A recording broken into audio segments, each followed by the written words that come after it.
Good morning to all.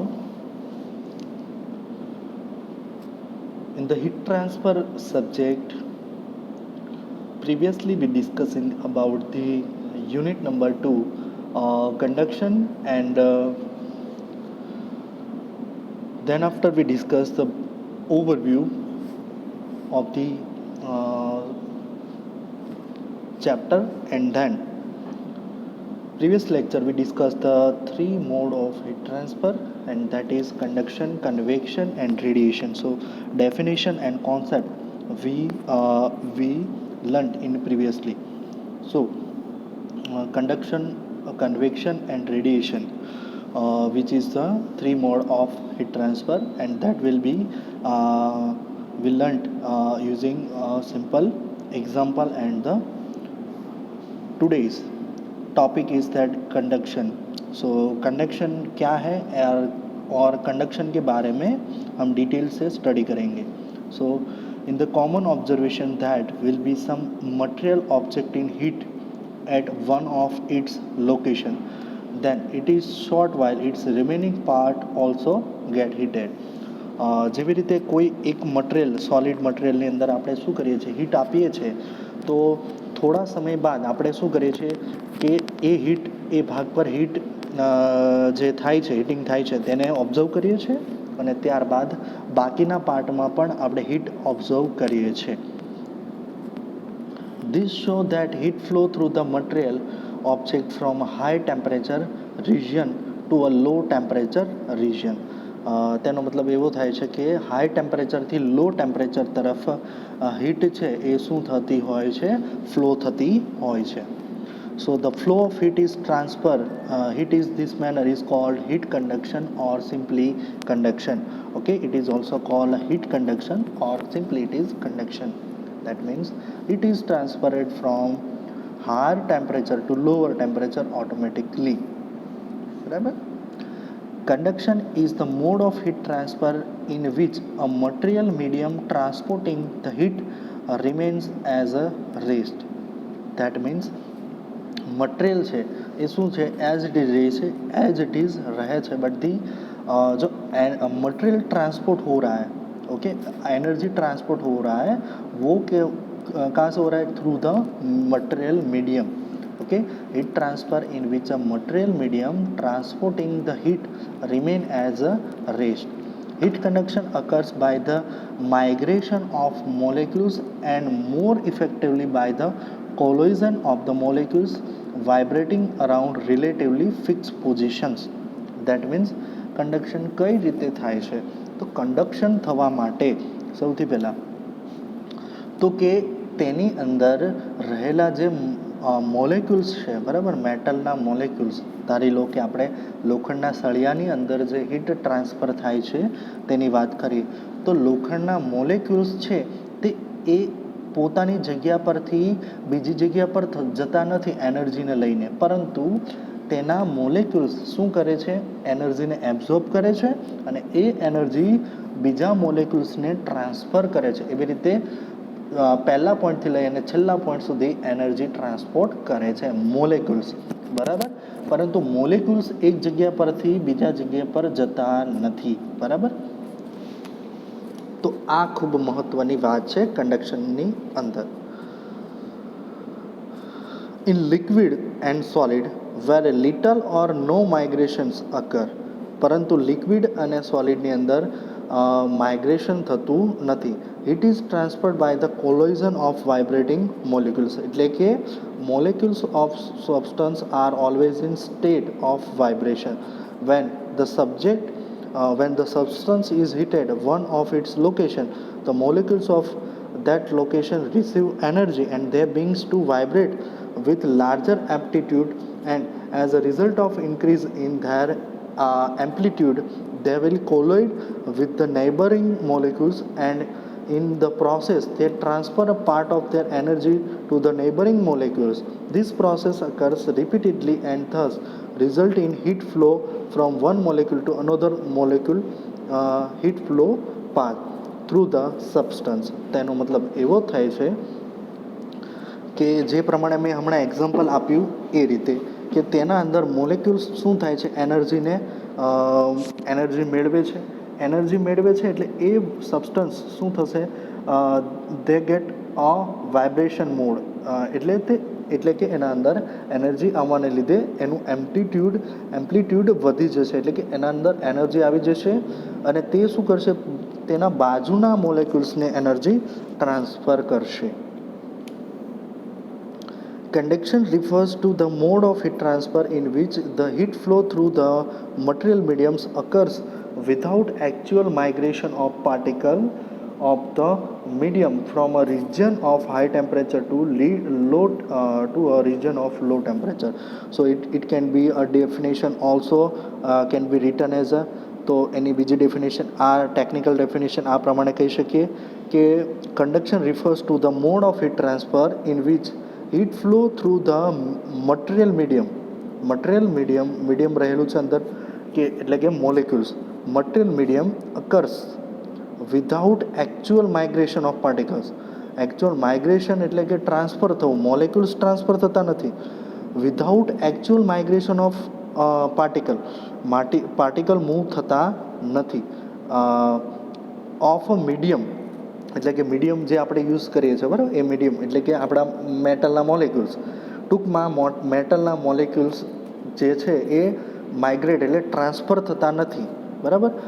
માત્ર શું થાય છે, એનર્જીને લઈને એનર્જી ટ્રાન્સફર કરે છે, પોતે એનર્જી મેળવે અને તેના બાજુના મોલેક્યુલ્સને એનર્જી સપ્લાય કરે. તો આ રીતે કન્ડક્શન થાય છે.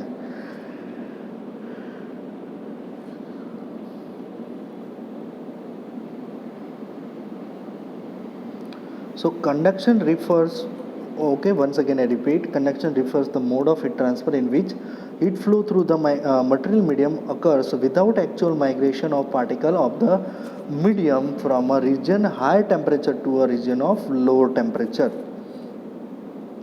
It is fact that conduction occurs in solid, liquid and gaseous, but pure conduction is found to present only in solid.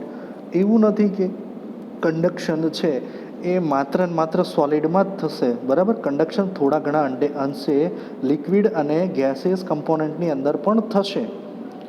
Okay, it is fact that conduction occurs in solid, liquid and gaseous, but pure conduction is found only in the solid substance. With gaseous and liquid it is present with convection. જ્યારે gas અને લિક્વિડની અંદર શું હોય છે, convection થતું હોય છે, એટલે કે કન્વેક્શનની અંદર લિક્વિડ અને ગેસ પ્રેઝન્ટ હોય છે. So we here consider heat conduction in solid for a better understanding of conduction mechanism, as convection is not present in a solid. અને કન્વેક્શન છે એ સોલિડની અંદર પ્રેઝન્ટ નથી, બરાબર. આ રીતે આપણે ધારી લઈએ છીએ. ઓકે, આપણે ખૂબ જ સારી રીતે સમજવા માટે. તો આ ખૂબ અગત્યનો પોઈન્ટ છે. That should be, you have two remember that means pure conduction is occurs only in the solid particles, and no convection is take a part in the conduction point.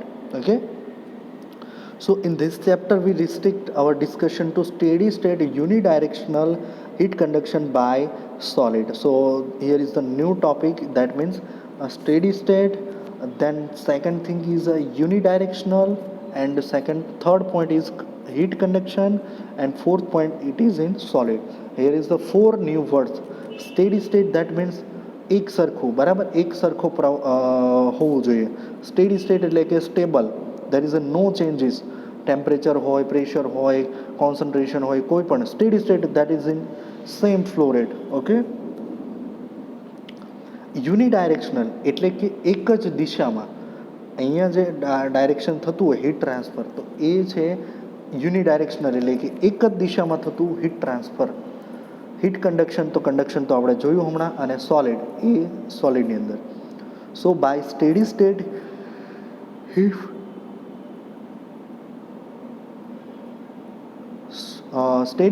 heat flow, that means we mean that the situation of heat flow in which the temperature at any location along the heat flow path does not vary with time and the rate of heat transfer does not vary with time. તેનો મતલબ એવો થાય છે, steady state heat ફ્લોનો મતલબ શું થાય છે કે સ્ટેડી સ્ટેટ હીટ ફ્લોનો મતલબ અહીંયા એવો થાય છે કે જ્યાં હીટ ફ્લો થતું હોય છે, એટલે કે હીટ ફ્લો થતું હોય છે એવા પાથ પર કોઈ પણ જગ્યાએ temperature does not vary, temperature શું થતું હોય છે, temperature at any point, any location, heat flow does not vary with time, time સાથે એની અંદર કોઈ ચેન્જીસ થતો નથી, એટલે કે ટાઈમ સાથે કોન્સ્ટન્ટ રહે છે, અને તેનો હીટ ફ્લો રેટ અથવા તો અને બીજું રેટ ઓફ હીટ ટ્રાન્સફર પણ ટાઈમ સાથે વેરી થતો નથી, બરાબર. એટલે કે ટૂંકમાં કહીએ તો કોન્સ્ટન્ટ રહે છે. માની લો કે 50 ડિગ્રી હોય તો કોઈ પણ જગ્યાએ 50 ડિગ્રી જ હોવું જોઈએ. હીટ ફ્લો રેટ આટલો છે તો કોઈ પણ જગ્યાએ પણ સેમ જ રહેશે. In other words it is that the heat flow under condition of constant temperature distribution, that means heat flow under condition of constant temperature distribution and temperature is the function of location only. In other words, temperature is vary with location but no with time. Temperature છે એ location સાથે change થાય છે પરંતુ time સાથે change થતું નથી. Here steady state heat conduction is the heat transfer by conduction under the condition of constant temperature distribution. બરાબર. એ કોના ઉપર આધાર રાખે છે? હિયર ધ હીટ ટ્રાન્સફર એટલે કે હીટ કન્ડક્શન છે એ માત્ર અને માત્ર તેના લોકેશન સાથે,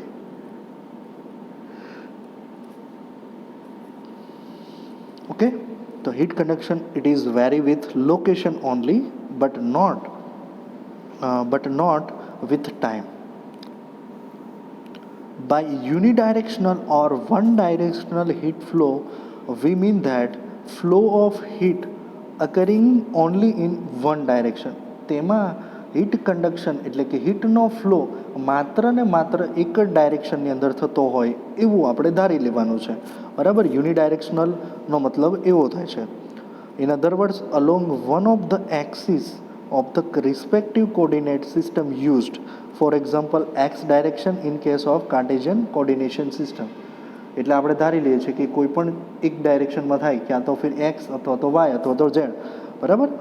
તો આપણા માટે એ આપણે ધારી લેવાનું છે. સો અહીંયા આપણને ખબર હોવી જોઈએ સ્ટેડી સ્ટેટ એટલે શું. સ્ટેડી સ્ટેટ એટલે કે એનો મતલબ એવો થાય છે કે જે ફ્લો થાય છે એ ફ્લો પાથ ઉપર temperature does not vary with time, time સાથે ટેમ્પરેચર વેરી થવું જોઈએ નહીં, એઝ વેલ એઝ એનો હીટ ફ્લો પણ ટાઈમ સાથે વેરી થવો જોઈએ નહીં. માત્ર વેરી શું થશે? વેરી થશે માત્ર ને માત્ર એરિયા ઉપર, okay. Temperature is vary with only a location. અને યુનિડાયરેક્શનનો મતલબ શું થશે? યુનિડાયરેક્શનનો મતલબ થશે એક જ દિશામાં, માત્ર એક જ દિશામાં થશે, ક્યાં તો ફિર એક્સ વાય અને ઝેડ, બરાબર. તો આપણે એક્સ ડાયરેક્શન ધારી લઈએ છીએ. નાવ ફુરિયર્સ લો, ચાલો આ ખૂબ જ અગત્યનો પોઈન્ટ છે. Fourier's law for heat conduction સમજાવો, બરાબર. તો એના માટે આ રહેશે. તો physical law governing by the transfer of heat through a uniform material whenever a temperature differences exist by a conduction.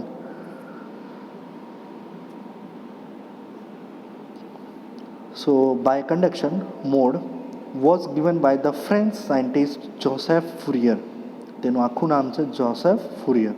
So Fourier લો આ રીતે છે. Fourier's law states that the rate of heat transfer by conduction through a uniform material is directly proportional to the area nominal to the direction of heat flow and the temperature gradient in the direction of heat flow. Okay, so આ જે છે એ શું થશે? લો. સો it will to take much time to complete this Fourier's law, but we repeatedly we discuss Fourier's law. Fourier's law states that rate of heat transfer or the rate of heat flow by conduction, તો એને આપણે કહી દઈએ Q. Okay, rate of heat flow by conduction, okay, એને આપણે કહી દઈએ Q. પણ કેવા મટીરિયલ માટે? તો કે યુનિફોર્મ મટીરિયલ યુનિફોર્મ એટલે એક જ સરખું મટીરિયલ હોય એના માટે. It is directly પ્રપોઝનલ. પ્રપોઝનલ એટલે પ્રપોઝનાલિટીનું ચિહ્ન. To the area nominal to the direction. Direction એટલે કે જે દિશામાં થતું હોય એનો એરિયા એટલે કે એ. હીટ ફ્લો એટલે કે direction of heat flow and temperature gradient. Temperature gradient શાના માટે હોય છે તો કે ટેમ્પરેચર ગ્રેડિયન્ટ એટલે કે DT upon DN. Temperature gradient કોને કહેવામાં આવે? Temperature change with respect to distance, બરાબર, એટલે કે ડીટી અપોન ડીએન. અને અહીંયા આપણે એનને શું લઈએ છીએ? ડિસ્ટન્સ. અહીંયા એક્સ પણ લઈ શકીએ છીએ, ડીટી અપોન ડીએક્સ, કારણ કે કોઈ પણ એક્સ દિશામાં થતું હોય છે એટલે ક્યુ ચલે છે એ minus dT upon dn. So you have to તમારે વિચારવાનું છે અહીંયા માઇનસ ચિહ્ન શાના માટે છે, તો એના માટે આપણે નેક્સ્ટ લેક્ચરની અંદર ડિટેલ્ડમાં સ્ટડી કરીશું, બરાબર, કે તેની અંદર માઇનસ શું કામ છે, કે શું છે, all this things V discussed in the next lecture properly.